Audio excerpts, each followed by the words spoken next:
Hi, it's Tim Hagan from Progress Coaching, and welcome to another episode for the Coaching Conversations podcast. Now, we are on Stitcher, we are on iTunes, and multiple different channels. Please check us out. Now, one of the things that you'll get out of our podcast episodes is a lot of content, a lot of strategy. It's not fluff, it's not concept, yet we really want you to engage with the content and let us know your feedback. If you have any questions, feel free to reach out to us. If there's topics you'd love to have us address, we would love to share them with you. Let us know your impact and let us know your feedback. Coaching team collaboration across departmental lines, we often hear the term silos.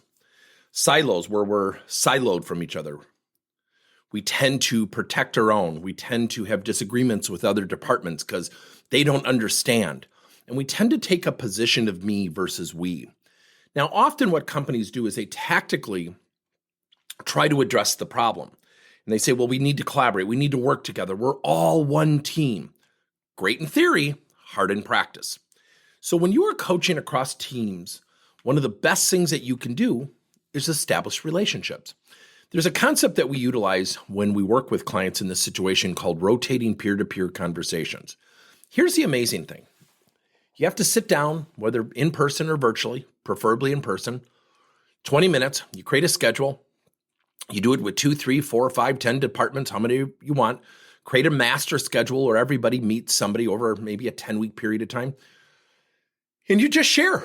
You become aware of each other. Tell me a little bit about yourself. Oh, how long have you been at the company? What do you find yourself doing outside of work? We give people literally questions so they can maintain a conversation. Here's the cool thing, and it happens every single time. Oh, I didn't know you were from that area. What high school did you go? Oh, I didn't know you loved beach volleyball. And I think one of the greatest stories I can remember is two people, credit and finance, at a manufacturing company. They sat within 10 feet of each other, cubicles, and they would only email or call each other. They never talked to each other.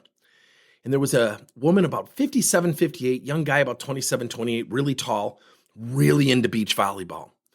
And he said, oh, what do you find yourself doing on the weekends? She goes, oh, I'm in a league for volleyball. I just love volleyball. I've gotten so much better.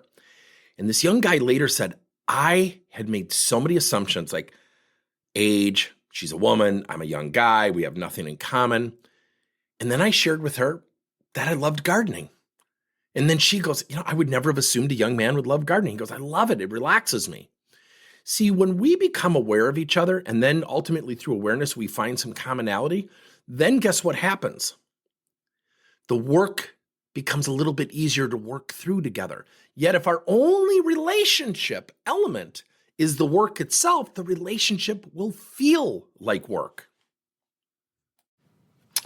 Thank you for listening to another episode of Coaching Conversations by Tim Hagan and Progress Coaching. Now, our company is always coming out with new and innovative solutions to help leaders coach their employees.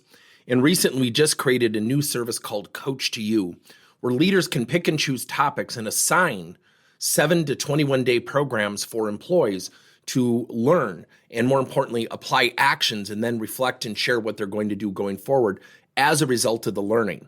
It's called Coach to You. We're literally bringing coaching to your employees. If you're intrigued, we'll have a link in each one of our episodes where you can get more information. And again, thank you so much for listening to another episode.